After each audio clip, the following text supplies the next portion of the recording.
Hi guys, may gagawin tayong microwave oven na Hanabishi ang brand.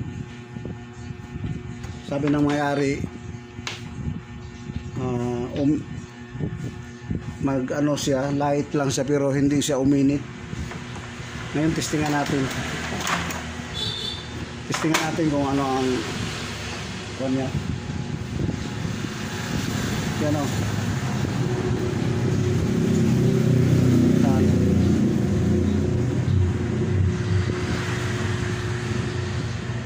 Stop lang muna natin para alam natin kung uminit ba o wala talaga, hindi, malamig siya, walang init.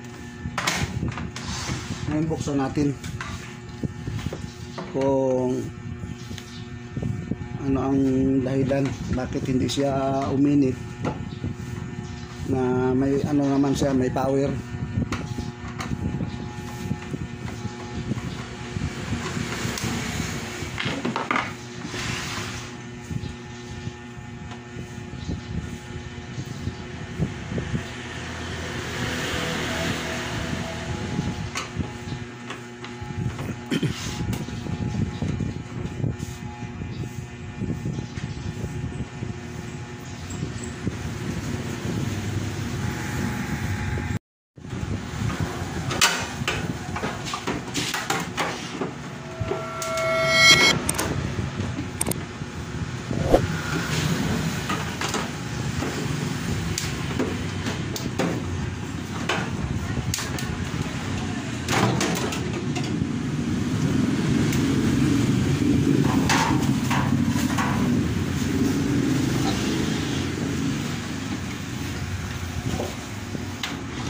Ngayon, testingan natin kung ano ang nangyari. Bakit wala siyang reading? Bakit hindi uminit? Para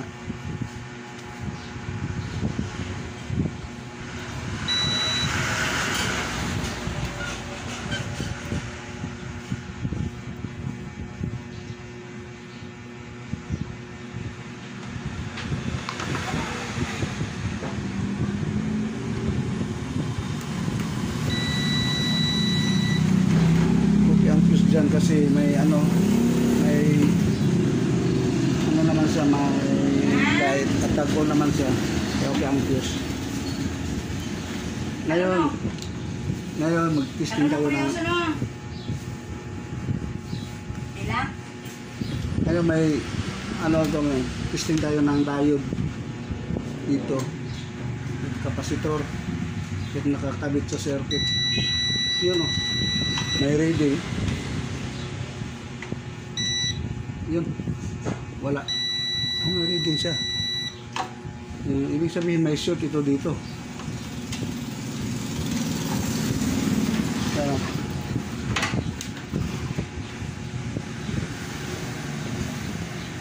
Testing natin itong diode dito, itong high voltage diode.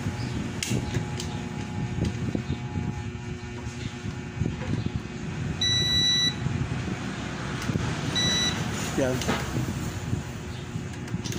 nag-read siya.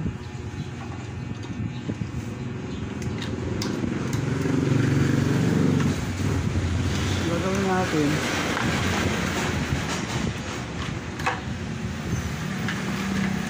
gagawin muna natin ang itong fuse.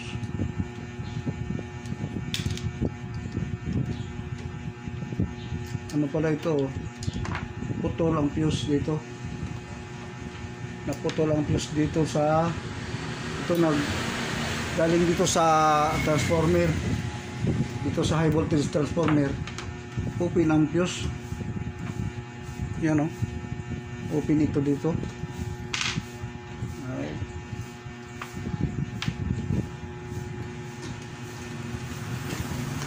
Ngayon testingan natin ang dito tayo mag-testing sa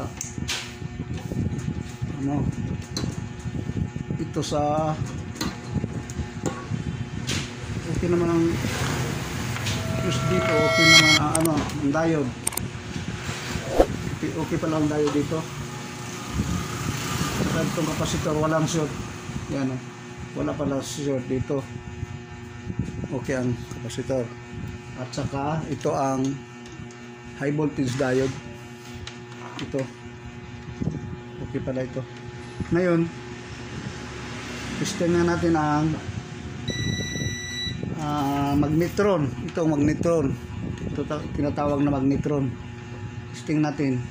Ganyan, may reading yan kasi okay yan, parang short yan sa ilalim, pero hindi yan short kasi may nakalagay yan na wire o heater niya. Ang pagtesting dito para malaman natin kung ito ay short or hindi, dito tayo mag-testing sa terminal dito at saka dito sa body. Yan, may reading siya dito sa isa, sa kabila. Yan, may reading din dito. Ibig sabihin itong magnetron short na to kasi ang terminal dito hindi sana ito connected dito sa ground. Ngayon magbabaser siya. Ibig sabihin short na to. Ulitin natin. Yun o. May reading siya. Babalikan natin. Ulit.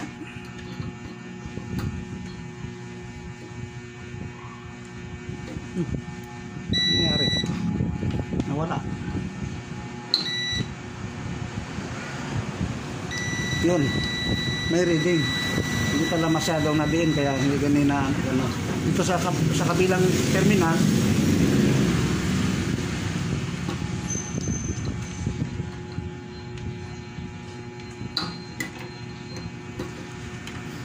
Short siya, no? Short ito ang kaya tanggalin lang natin ito.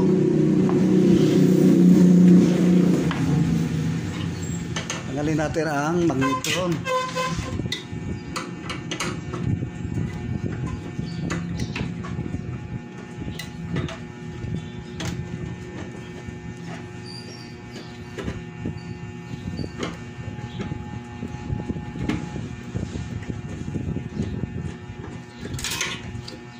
Itong tinatawag na magnetron, tanggalin muna natin.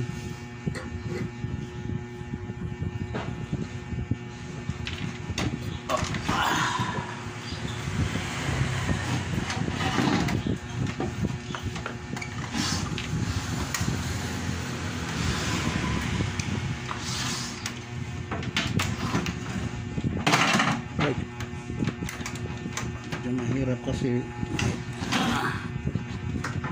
ano ba hindi dito para isa pa pala dito.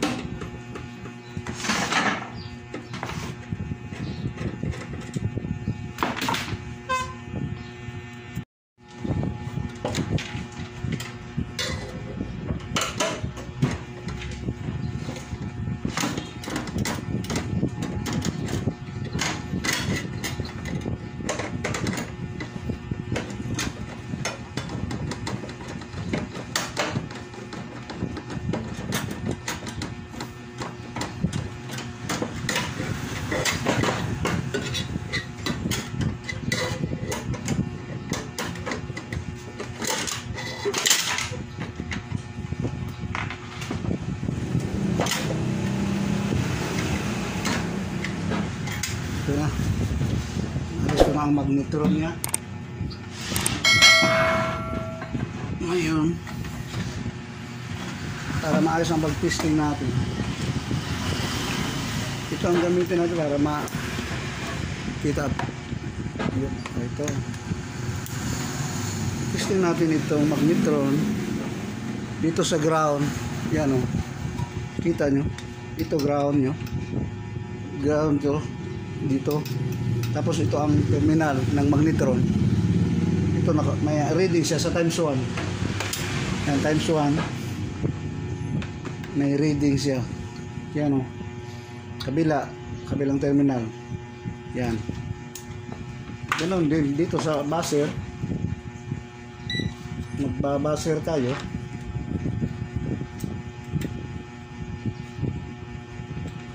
Dito sa buzzer yan, maano pa rin siya. Dito sa kabila, yan, may shoot na ang ito.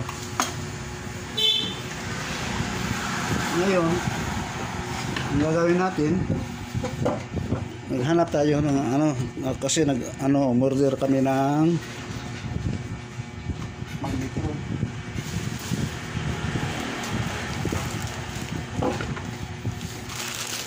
Dito na ngayon ang in-order namin. Yan o.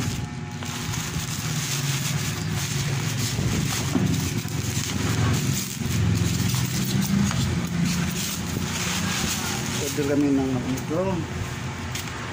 Ito ang bago.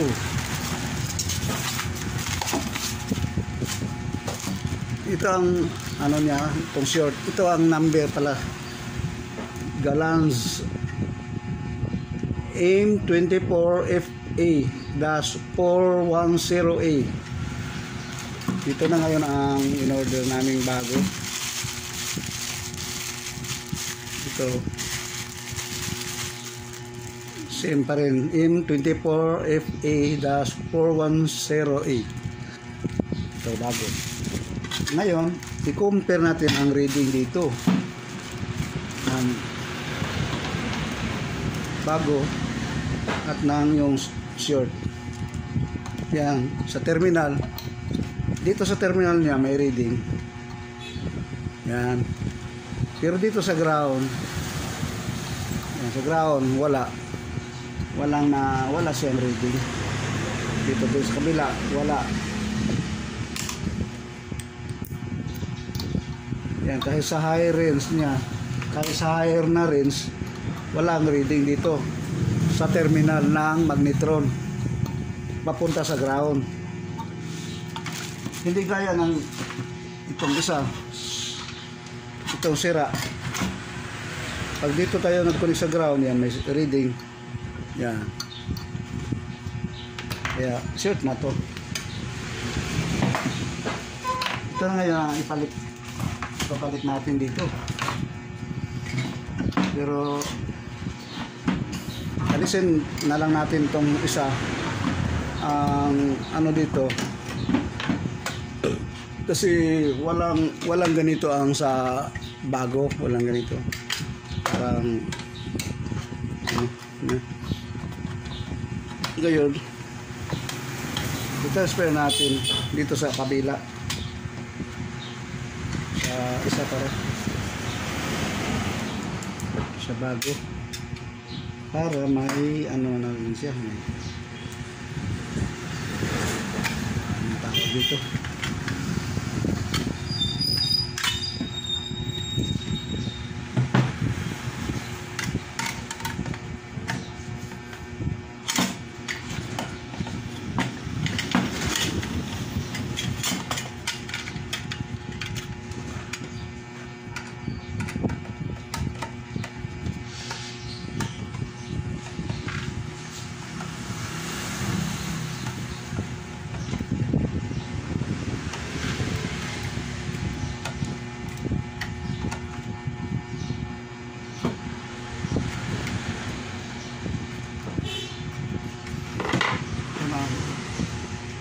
Balik mga natin dito.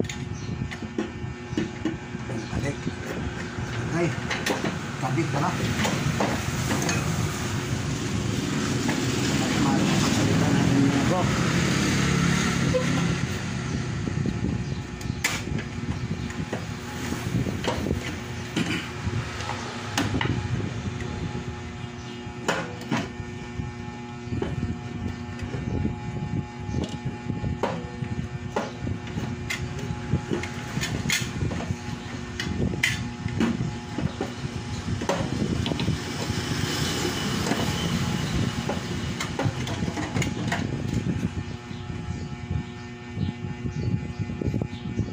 Para ito.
kabit na natin ang bago.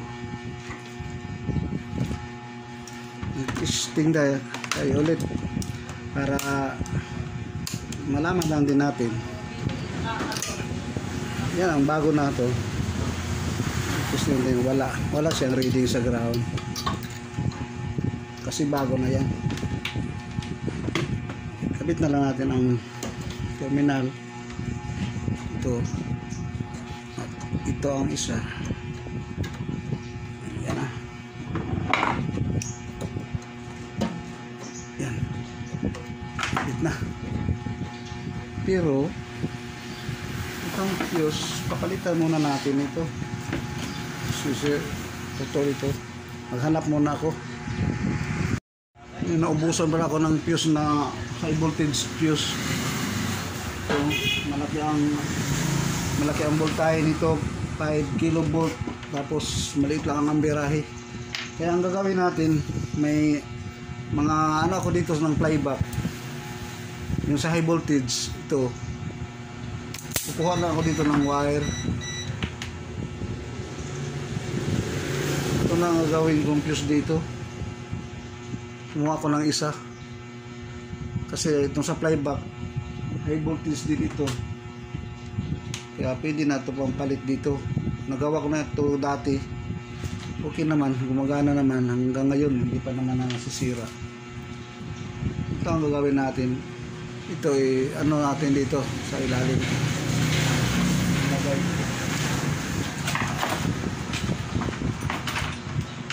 Butasan lang natin ito dito.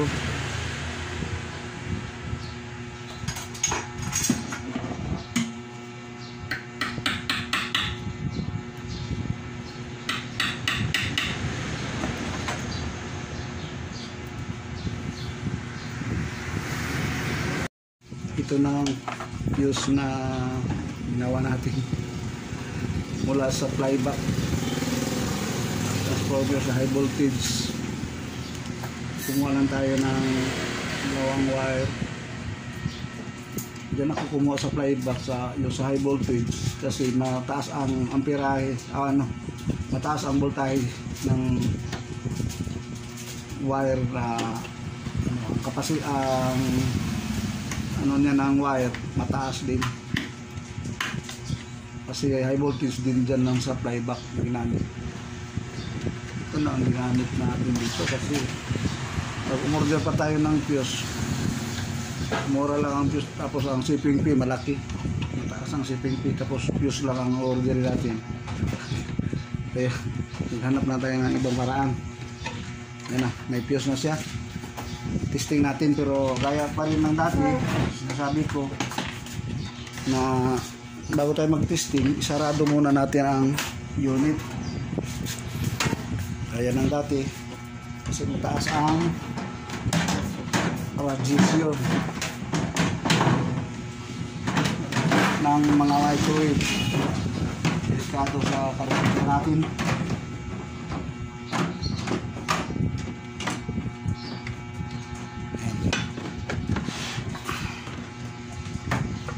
Sarado na.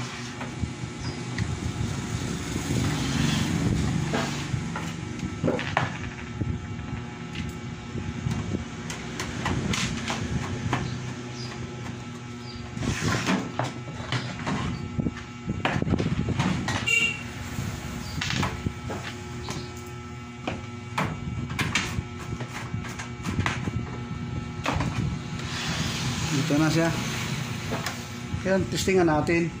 Pero sa ngayon hindi ako nakahanda ng yung microwave bubble na na yung lalagyan. Gumamit ng ito na lang, lagyan lang natin ito ng tubig. Maliit, kunti lang na tubig. Ito, lagyan lang natin ng kunti para alam natin kung uminit siya. Uminit ang tubig na nilagay ko dyan, ibig sabihin, umana na. Umana na siya pag uminit ang tubig na nilagay natin dito.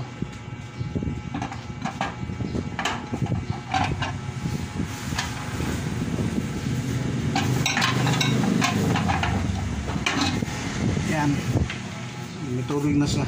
Kunti lang na tubig para alam lang natin kung uminit o hindi.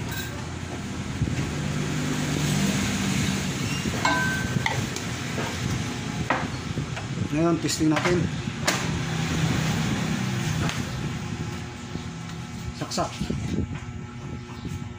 Timer. Yan, nag-una siya. Nag-una. Testing guys. Hindi lang natin anuhin para mas mapabilis lang ang time. I-off na lang natin para malaman natin kung gumana. Yun. Dito mainit na. Yan o. Mainit. Ibig sabihin okay na to. Ano? Mainit siya. Hindi pa masyadong mainit kasi ano lang ang time na ano natin din. Ang setting natin sa time ano lang para mas mapabilis lang ang baka mapapa masyado ang video natin. Yan. Hanggang lang dito lang muna ang video natin. Ang sa susunod naman ang Lodi ng Diyos. Maraming salamat sa panonood. Bye bye.